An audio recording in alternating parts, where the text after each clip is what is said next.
नमस्कार मित्रांनो, मनोरंजन जगतातून एक दुःखद बातमी समोर आलेली असून एका उमद्या कलाकाराचे निधन झालेले आहे। प्रसिद्ध अभिनेते, दिग्दर्शक आणि लेखक टॉम नूनन यांचा मृत्यू झालेला आहे। वयाच्या 74व्या वर्षी त्यांनी या जगातून निरोप घेतला।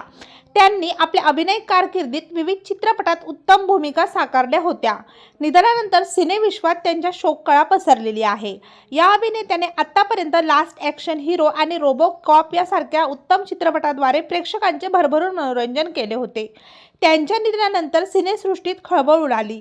टॉम नूनन यांचे 14 फेब्रुवारी रोजी निधन झाले। त्यांनी आपल्या कारकिर्दीची सुरुवात विली अँड फिल या चित्रपटाद्वारे केली होती। त्यांनी साकारलेल्या भूमिकेतून एक प्रभावी छाप सोडली आहे।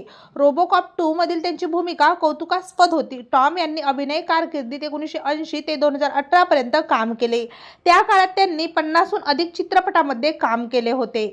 टॉम नूनन यांच्या निधनानंतर ही बातमी त्यांच्या मैत्रिणीने चाहत्यांसोबत ही बातमी शेअर केलेली आहे। तेव्हा मित्रांनो, आपल्या तारांगण या YouTube चॅनल तर्फे ज्येष्ठ अभिनेते टॉम नूनन यांना भावपूर्ण श्रद्धांजली।